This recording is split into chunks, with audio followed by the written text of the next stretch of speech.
subscribe to my good friend Jim Smith's podcast, The Blades Ramble, right now. Ramble on.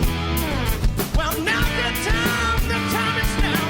Sing my song. I'm gonna run the world, gonna find my girl, I'm on my way. What's happening, Blades?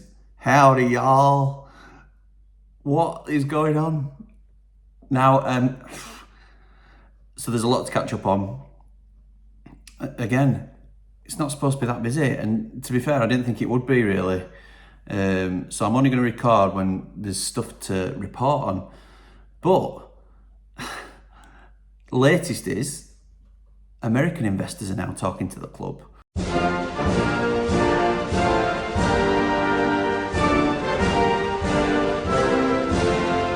So this is a consortium of investors from Silicon Valley. Investors always worries me. We don't currently know their identity. They want to remain anonymous until the deal's a bit further forward. It's ironic that it comes, I think it was 4 days after the prince had posted a photo on Instagram of himself with 4 individuals. So I'm going to try and maybe squash some myths here as to what was going on with this. And I'm not sure actually what it was, but I don't think it was directly involving our takeover or a potential takeover by these individuals. I'm not saying they weren't swapping notes, but I don't think these are the guys that are going to be doing it, and it'll become clear why. So the first guy, I'm going to go left to right in the picture. So the one on the left is Naif bin Faisal. I hope I've got his name right. And he was an advisor to the Saudi government previously. Then we've got Tarek Azim. He owns an Empower franchise, as it's called. It's a gym group that works with professional athletes based in America. He works with MMA fighters, NFL players, that sort of thing. A very wealthy chap. And the last two would have been the most exciting two to talk about, but unfortunately, if you don't already know who they are, it'll burst our bubble somewhat, I think. So the one second from the right is Jed York. He is a billionaire. His family are billionaires, but he is the CEO, the chief executive officer of the San Francisco 49ers. And the chap to his left, so the one on the far right, is Brano Perkovic, who is the chief investment officer of the 49ers. Now, sounds great, but the 49ers are already committed to buying Leeds. Now, I don't know whether there's any loopholes to get out of that, if they are to be relegated, whether that has any influence on us at all, but I'm certainly not getting excited by this because I don't want to let myself run away with it, because it's very, very unlikely. So that would have been ideal for us, but it's not one that's going to happen with these individuals, I don't think. But as I say, I'm not saying they're not swapping notes, and what you have to think as well is the Prince is a huge 49ers fan. His Instagram handle is Saudi 49er. So it's one to not get too excited about in that respect. We still don't know who the potential American investors are in terms of their identity. Why would Americans be interested? There's a huge American influence coming into the Premier League at the moment, which I can now say that we're proudly a part of. They already own Man United, Arsenal, they're involved at Villa and Fulham and nearly half the Premier League's got some sort of American investment now. And Kieran Maguire, the football financial expert, has sort of alluded to the fact why Americans might be becoming more and more interested in our game. And really, things have translated quite well across the pond, as they say. Things like the Amazon documentaries, All or Nothing, the Wrexham documentary, even he said Ted Lasso had gone down really well. And they also see it as an opportunity to, and this isn't going to go down well, but they don't think we market the sport as a country to the fans as well as we could do and extract finance out of us, essentially.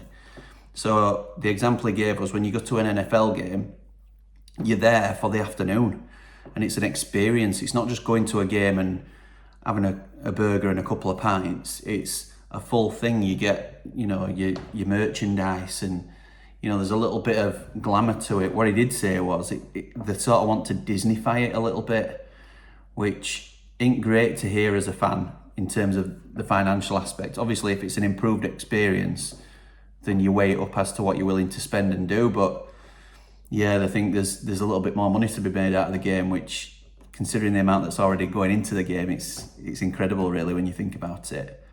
That leads me on to Dozy. One of my preferred subjects. I know Nick likes to laugh that, have you got an update about Dozy, have you?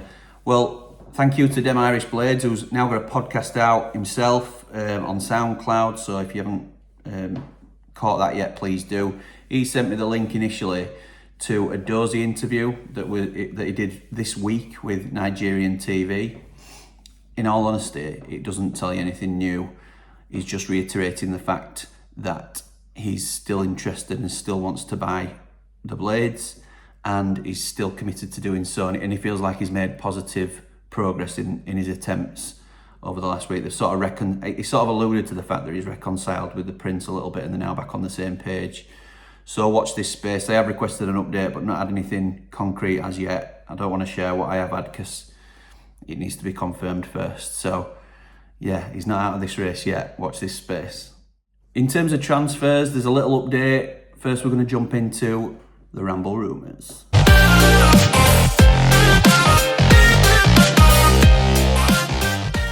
So the one name that's been circulated at the moment is Rob Holding at Arsenal. I can't see it. I can't see this one happening. I don't think he's proven to be formidable at Premier League level. I don't think he massively improves us in terms of what we've already got. He's 27, good player, but I don't see him getting in for Egan. I don't see him getting in for Anel. 10 million is the fee that we're talking about, and it's a lot of money to spend. And I don't think we'll spend it on a position that we don't need, because he's not going to play left centre back. He's right-footed. I think we can bin this one early doors, if I'm honest. Played 24 times this season for Arsenal. Scored 2 goals, 2 yellow cards he's picked up.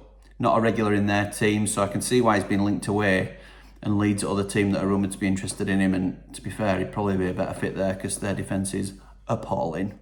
The one thing you might have seen, or you might not have done, is now that the embargo has been lifted, not only can we sign players again, but we can also start backfilling and revamping our youth ranks. We've signed up 14 youth prospects this week, which is fantastic, and Bladesman's posted about who they are. You'll notice one name that we'll have likely all heard of this week is Zach Giggs, and that's Ryan Giggs' lad. Another left footer like his dad. I hope he plays half as well as his dad, because he's a great investment if he does. 16 years old, just released from Man U Academy. He'll be playing left wing back in our system, I think. And if he's anything like his dad, he's a fantastic prospect, but I haven't seen him play, so I couldn't honestly say. The one I'm excited about is a different name though. Marshall Francis plays for Reading JMA, who I've never heard of if I'm honest, so I don't know the level. Played 30 games, scored 26 goals and 14 assists in that time. We've beaten loads of competition to sign him, and he could well be the next one. Just the fact that we're now a Premier League club and able to swoop in and get this sort of talent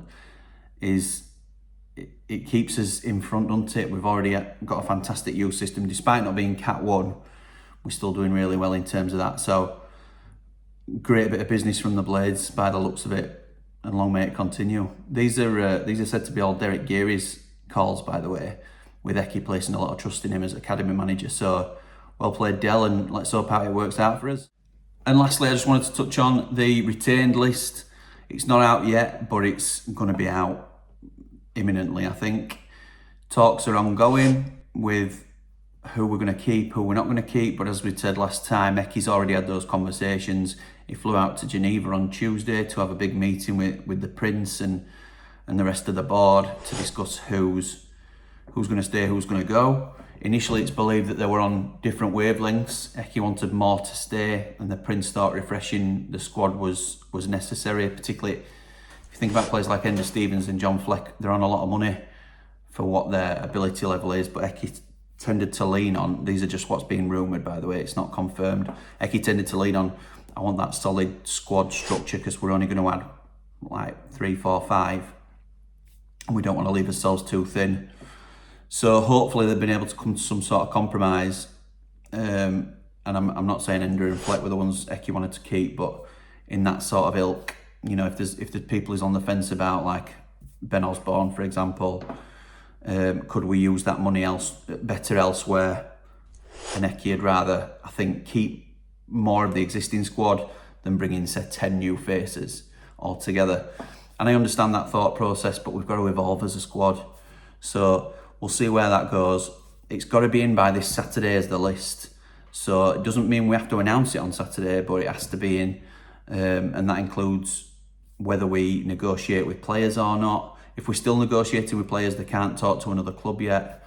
So like McBurney, for instance, if we could trigger his deal to get an additional year, or we could be negotiating with him for a 3, 4 and even 5, like's been talked about, contract. And if we're still in negotiations with him, he can't enter discussions with another club until further down the line. So interesting, and it'll be interesting to see as and when that list comes out. Let me know what you think. Who do you think we should keep and release? What do you think of youth players coming through? Rob Holding, is he someone that you fancy? And what do you think about the American ownership, y'all? And are we still Team Dozy? You know I am, but whether it happens or not is yet to be seen. So thank you everybody for your support. We've smashed the 1400 barrier now, which is unreal. So we're going to be looking at other things we can do to improve the channel. Maybe something happens at 1500, so let's get there and see if we can do anything like that. Yeah, and we'll see where it goes. But again, thank you so much for your support. It's very much appreciated. Come on, you red and white wizards. Up the blades! Ramble on. Well, now the time is